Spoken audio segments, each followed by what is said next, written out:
अस्सलाम वालेकुम friends and welcome to my YouTube channel. पुर्तगाल का D2 वीज़ा ये डी टाइप का लॉन्ग टर्म वर्क वीज़ा होता है और इस वीज़ा के लिए आपको पैसिव इनकम या पर पर्सन पैसिव इनकम की ज़रूरत नहीं होती जैसे D7 में होता है।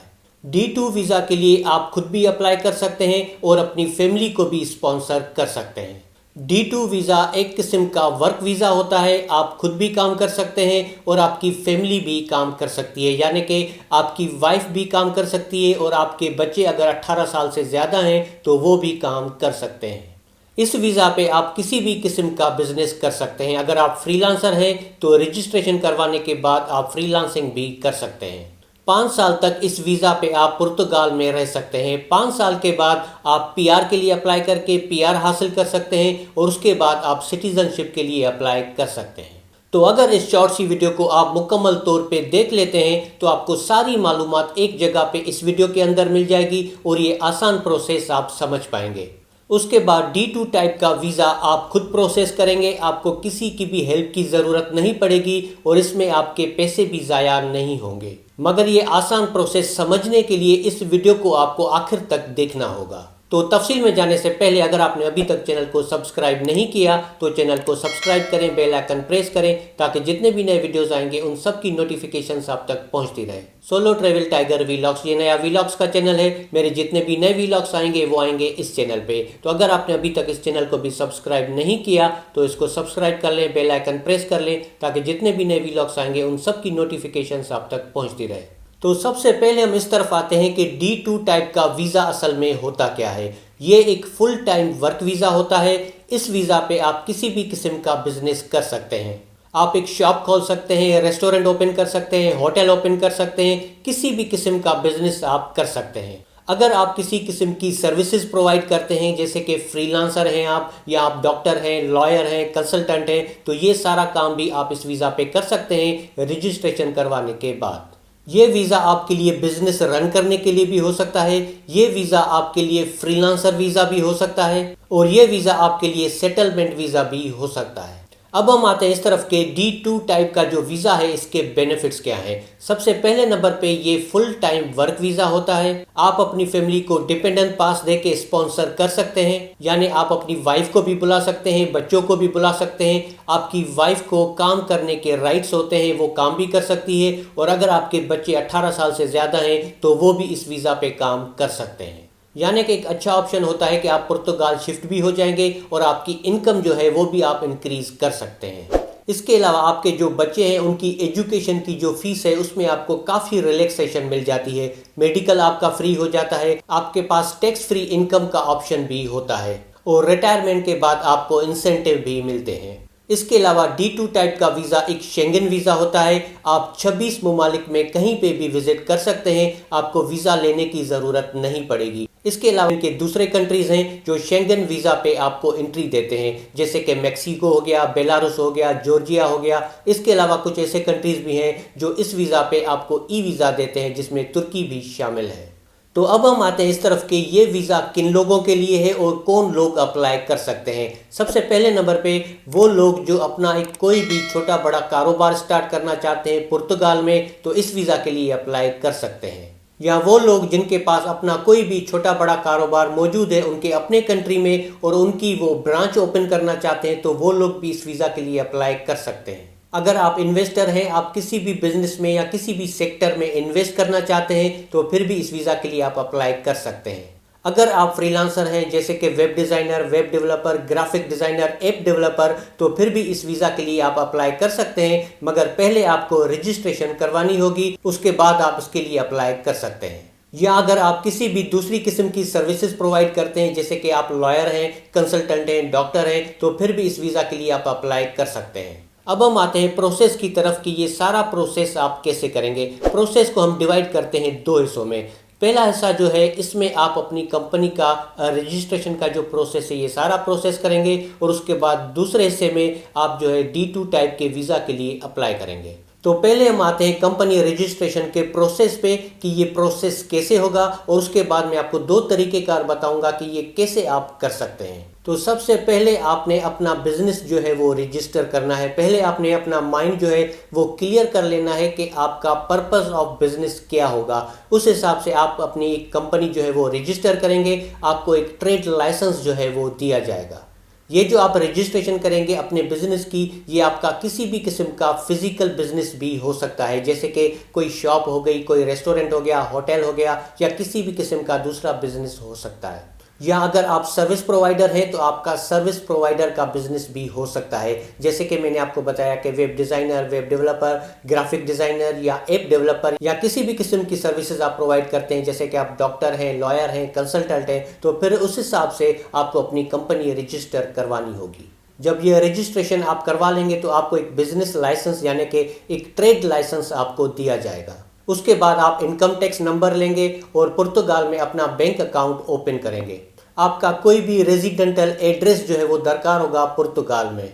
उसके बाद आपको बिजनेस एड्रेस एग्रीमेंट बनाना होगा। अब ये ऐसे होता है कि अगर आप कहीं पे भी शॉप खोलते हैं या कोई भी ऑफिस ओपन करते हैं तो आप लीज पे एक जगह लेते हैं और उसका एग्रीमेंट बनता है। अगर ये सारा प्रोसेस आप करते हैं तो आपके पैसे काफ़ी इन्वेस्ट हो सकते हैं, मगर इस स्टेज पे आपको फिजिकल शॉप या ऑफिस लेने की ज़रूरत नहीं होती। आप किसी भी किस्म का वर्चुअल ऑफिस एड्रेस ले सकते हैं। काफ़ी ऐसी कंपनीज होती हैं जो वर्चुअल एड्रेस एग्रीमेंट जो है वो प्रोवाइड करती हैं, वर्चुअल सर्विसेज आपको प्रोवाइड करती हैं। उसमें आपका एग्रीमेंट होता है जिसमें आपका बिजनेस एड्रेस भी होता है और कॉन्टैक्ट नंबर्स भी होते हैं, फैक्स भी होता है। अगर आपका कोई भी क्लाइंट या कोई भी बंदा अगर उस फ़ोन पे फ़ोन करता है तो वो रिडायरेक्ट होके आपके मोबाइल पे आ जाता है। तो इस स्टेज पे आप इस तरह की सर्विसेज ले सकते हैं। जब आपका D2 टाइप का वीज़ा अप्रूव हो जाता है उसके बाद आप वर्चुअल ऑफिस से फिजिकल ऑफिस की तरफ जा सकते हैं। अब ये सारा प्रोसेस जो मैंने आपको एक्सप्लेन किया, इसके दो तरीकेकार हैं। दो तरीकों से ये काम आप कर सकते हैं। पहला तरीकेकार ये है कि आप किसी भी शेंगन वीज़ा का वीज़ा लेके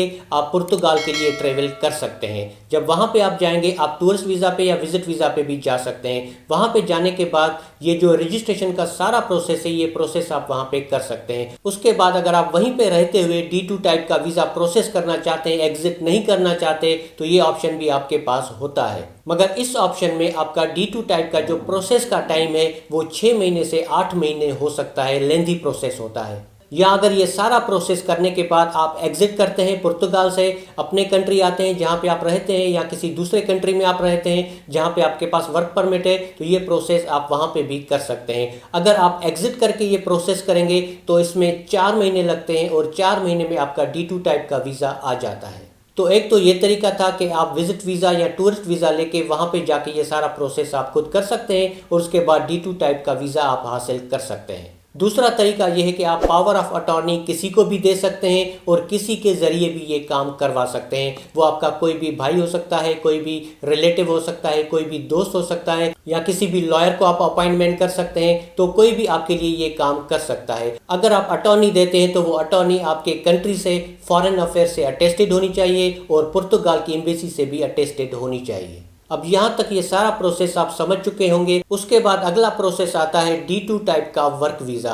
अब पहले यहाँ पे मैं आपको डॉक्यूमेंट्स बता दूंगा कि कौन से डॉक्यूमेंट्स आपको दरकार होंगे और उसके बाद ये वीज़ा आप कैसे प्रोसेस कर सकते हैं, जिसमें सबसे पहले नंबर पे आपका एक कवरिंग लेटर होता है। जैसे कि हम विजिट वीज़ा या टूरिस्ट वीज़ा के लिए अप्लाई करते हैं तो वहाँ पे हम अपना day by day travel plan देते हैं, कवरिंग लेटर देते हैं। एक ही डॉक्यूमेंट में ये दोनों चीज़ें हम दे सकते हैं, मगर इस वीज़ा के लिए आपको यहाँ पे कवरिंग लेटर और बिजनेस प्लान देना होगा। तो इस डॉक्यूमेंट में आप क्या मेंशन करेंगे? तो कवरिंग लेटर और बिजनेस प्लान के इस डॉक्यूमेंट में आप ये मेंशन करेंगे कि आप कितना अमाउंट इन्वेस्ट करने जा रहे हैं पुर्तगाल में और किस टाइप का बिजनेस आप करने जा रहे हैं। इस कंपनी में आप अकेले काम करेंगे या आपको वर्कर्स की भी ज़रूरत होगी। अगर वर्कर्स की ज़रूरत होती है तो आप लोकल लोगों को रखेंगे काम पे या अपने कंट्री से किसी को बुलाएंगे। तो ये चीज़ें अपने कवरिंग लेटर में आपको डालनी होगी। इसके अलावा आप ये मेंशन कर सकते हैं कि आपके पास पैसे हैं, आपके पास एक्सपीरियंस है, इसको आप यूटिलाइज करना चाहते हैं पुर्तगाल में। तो इस तरह की डिटेल्स डाल के एक बेहतरीन किस्म का आप कवरिंग लेटर और बिजनेस प्लान बना सकते हैं। ये आपका पहला डॉक्यूमेंट होगा। दूसरे नंबर पे आपकी कंपनी का रजिस्ट्रेशन सर्टिफिकेट, जिसको ट्रेड लाइसेंस भी कहते हैं। तीसरे नंबर पे आपकी कंपनी का जो ऑफिस का एड्रेस होगा, जो मैंने वर्चुअल आपको बताया, उसका एग्रीमेंट आपको देना होगा। टैक्स नंबर का डॉक्यूमेंट आपको देना होगा जो आप पुर्तगाल में ओपन किया है, और यहाँ पे आपको बैंक स्टेटमेंट देनी है। ये बैंक स्टेटमेंट आपको अपने कंट्री की देनी है, अपने फंड्स दिखाने के लिए कि आप वहाँ पे जाके इन्वेस्ट करेंगे और अपना बिजनेस जो है रन करेंगे। इस स्टेज पे आपको पुर्तगाल की बैंक स्टेटमेंट शो करने की ज़रूरत नहीं होती, और इस स्टेज पे आपको कोई भी पैसे ट्रांसफ़र करने की ज़रूरत नहीं होती। ये एक्स्ट्रा डॉक्यूमेंट्स हैं जो हमें चाहिए होते हैं D2 टाइप के वीज़ा के लिए। इन डॉक्यूमेंट्स के अलावा जो डॉक्यूमेंट्स हम विजिट वीज़ा या टूरिस्ट वीज़ा के लिए अप्लाई करते हैं तो वहाँ पे देते हैं, तो वो सारे डॉक्यूमेंट्स आपको इनके साथ इंक्लूड करने होंगे। अब हम आते हैं इस तरफ के ये सारे डॉक्यूमेंट्स अरेंज करने के बाद आप D2 टाइप का वीज़ा कैसे अप्लाई कर सकते हैं। एक तरीका मैंने आपको पहले बताया कि आप शेंगन वीज़ा पे, टूरिस्ट या विजिट वीज़ा पे आप वहाँ पे जाके ये सारा बिजनेस रजिस्ट्रेशन का प्रोसेस आप करते हैं, तो वहाँ पे रहते हुए भी D2 टाइप का वीज़ा वहाँ पे प्रोसेस कर सकते हैं, मगर वो लेंथी प्रोसेस होता है। तो मैं आपको रिकमेंड करूँगा कि आप वापस आके अपने कंट्री से ये वीज़ा प्रोसेस करें। अगर आप अपने कंट्री में रहते हैं तो ये प्रोसेस आप वहाँ पे कर सकते हैं, या अगर आप किसी दूसरे कंट्री में रहते हैं जैसे कि सऊदी अरब, UAE या कतर, तो वहाँ पे रहते हुए ये प्रोसेस आप कर सकते हैं। इन सारे डॉक्यूमेंट्स की आप एक वीज़ा एप्लीकेशन बनाएंगे, और ये वीज़ा एप्लीकेशन आप VFS ग्लोबल में भी सबमिट कर सकते हैं, या आप डायरेक्ट एम्बेसी में जाके वहाँ पे भी सबमिट कर सकते हैं। फिर एम्बेसी ये आपकी वीज़ा एप्लीकेशन फॉरवर्ड कर देती है सेफ में। सेफ एक इमिग्रेशन का डिपार्टमेंट है पुर्तगाल में। वो आपकी वीज़ा एप्लीकेशन को रिव्यू करते हैं, और आपने जो भी बिजनेस रजिस्ट्रेशन का प्रोसेस किया है उन सबको वेरीफाई करते हैं, और वेरिफिकेशन के बाद आपको 4 महीने का वीज़ा पहले दे दिया जाता है। इस सारे प्रोसेस में 4 महीने लग जाते हैं, यानी कि 4 महीने के अंदर आपका 4 महीने का वीज़ा लग के आ जाता है। जब ये 4 महीने का वीज़ा आपका लग के आ जाता है, उसके बाद आपका जो पाकिस्तान में बैंक अकाउंट है वहाँ से आप पैसे ट्रांसफ़र करेंगे पुर्तगाल के बैंक अकाउंट में। कितने पैसे आप ट्रांसफ़र करेंगे वो डिपेंड करता है आपके कवरिंग लेटर और बिजनेस प्लान पे, जिसमें आपने मेंशन किया होगा कि आप कितने पैसे वहाँ पे इन्वेस्ट करेंगे। ये अमाउंट ट्रांसफ़र करने के बाद उसके बाद आप पुर्तगाल के लिए ट्रेवल कर सकते हैं। पुर्तगाल में जब आप पहुंचेंगे तो वहां पे आप सेफ डिपार्टमेंट में रिपोर्ट करेंगे।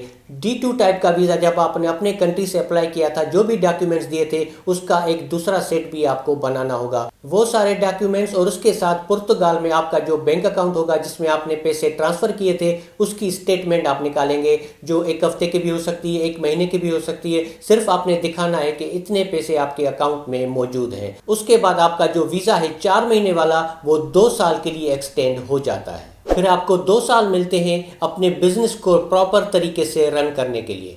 अब इस स्टेज पे आपका जो ऑफिस था वर्चुअल ऑफिस, उसको आप चेंज कर सकते हैं, कन्वर्ट कर सकते हैं फिजिकल ऑफिस में, और 2 साल तक आपको सही तरीके से अपना बिजनेस रन करना होता है। 2 साल के बाद ये सारी परफॉर्मेंस आपकी देखी जाएगी, और उसके बाद मजीद 3 सालों के लिए ये वीज़ा आपका एक्सटेंड कर दिया जाएगा। 5 साल रहने के बाद आप पुर्तगाल की PR के लिए अप्लाई कर सकते हैं और परमानेंट रेजिडेंटशिप हासिल कर सकते हैं। उसके बाद आगे चल के आप सिटीजनशिप के लिए भी अप्लाई कर सकते हैं। उम्मीद है ये सारा प्रोसेस आपको समझ आ गया होगा। इसके अलावा अगर आपको कोई भी क्वेश्चन है आप कमेंट बॉक्स में टाइप कर सकते हैं, या मुझे इंस्टाग्राम पे मैसेज कर सकते हैं। वीडियो अच्छी लगी तो लाइक करें, सब्सक्राइब करें मेन चैनल को, और सब्सक्राइब करें वीलॉग्स वाले चैनल को, ताकि जितने भी नए वीडियोस आएंगे उन सब की नोटिफिकेशंस आप तक पहुंचती रहे। तो फिर मिलते हैं एक अगले वीडियो में, तब तक अल्लाह हाफ़िज़।